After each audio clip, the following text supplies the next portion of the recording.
Hello, it is Nathaniel Mann coming at you with another episode of Crash Course Literature. And today we have a very tasty book to talk about. This book is Open Mic by Jin-Yuan Yang. And the story that we're going to talk about is why I won't be watching the Last Airbender movie. So one of the major literary elements of this story is the fact that it uses a very unique structure. It's actually a comic within a comic, which is very cool. But it also uses a lot of humoric elements, such as jokes and puns. And so I'm going to try to pay homage to all of these jokes, to this unique structure, by having a unique structure and a little bit of humor in this story.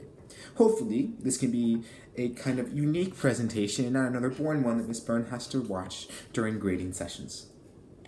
So the story opens up with the first setting and two major characters. The setting is a dining room table, and the two major characters are the protagonist and one of the supporting characters.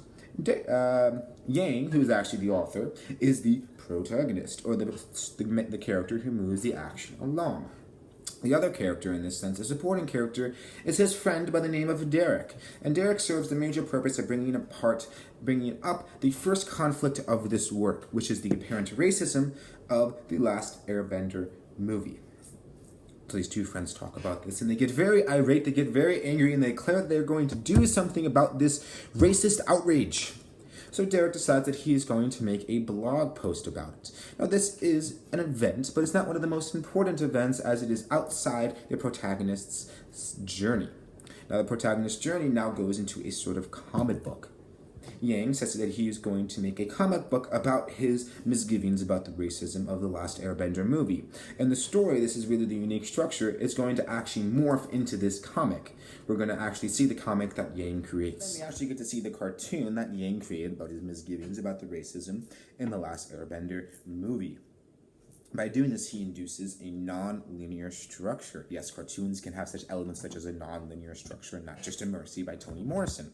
So in this non-linear structure, he first presents the idea that this movie is going to be very racist with his interaction with his friend Derek and their quest to talk about this racism. But then he actually includes the cartoon going back in time.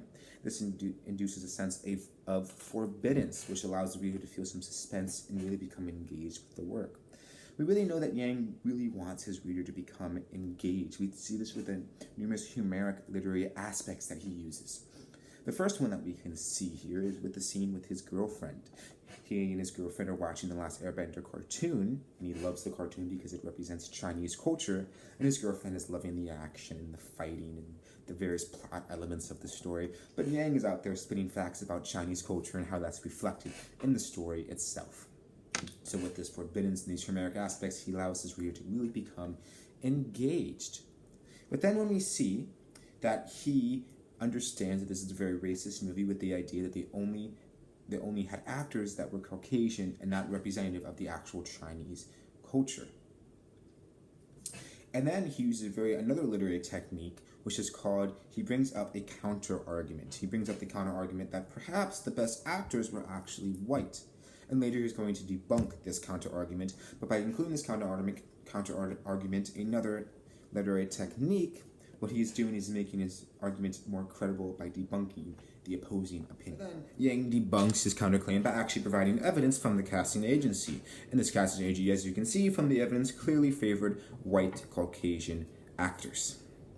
Then Yang goes on, after debunking his counter-argument and adding more variability to his claim, he goes on to add another specific literary technique to add even more weight on his words. He uses a reasonable tone and reasonable examples. He states that he knows that this problem of racism in the movie isn't the most important problem in the world. He even uses more humoric aspects, making fun of people who are social warriors about things that really do not matter. By using such a reasonable tone, he allows his audience to come to the conclusion that, yes, this is not the biggest problem in the world, but it's a problem that is worth paying attention to. And it's a problem that I will stand up and not go to the movie because of its racism. So we can see that, this major comic that he includes his own comic about the racism, to really develop his argument. So let us review so far. The story opened up with a the introduction of a conflict of the racism in the Last Airbender movie, and then Yang includes a comic in which that he wrote about said racism to develop his argument, and in this argument he deals with conflicts such as the racism, and also conflicts such as Yang versus reality, and he deals with this by assuming a more reasonable tone and by saying that his problem is not the most dangerous one in the world, but it is one that is worth paying attention to. So then Yang jumps forward in time, another allude to his non-linear structure. And he does this in order to gauge the reaction and let his audience know about the reaction that he received from his comic. And by dealing with this reaction, he deals with another conflict, which is Yang versus the haters or the critics who do not believe that his problem is meaningful. And in dealing with this problem, he includes another great event that happened in his life. And by doing this, he goes into a new setting, which is his hallway of his apartment. He receives a call from the editor of Dark Horse Comics, who's another supporting character who remains unnamed. And he gets this call, and it basically states that they want him to write a cartoon for the Last Airbender cartoon series. In this case, he's going to be writing a comic about something that he loves and that's something that is very happy. But in this conversation, we see a final conflict, which is Yang versus his morals.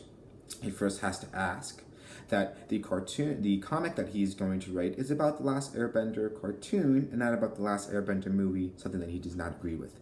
He's willing to give up his job in order to stay with his beliefs. And that is something that really adds more weight to the last little chunk of his work, where he talks about his major meaning and the major lesson from his whole comic. And the major lesson in this case, what Yang states, is that when you disagree with something, talk about it, share your views in a reasonable way, and perhaps you can change the world for the better. I hope you've enjoyed this review, and I hope to see you again on another episode of Crash Course Literature.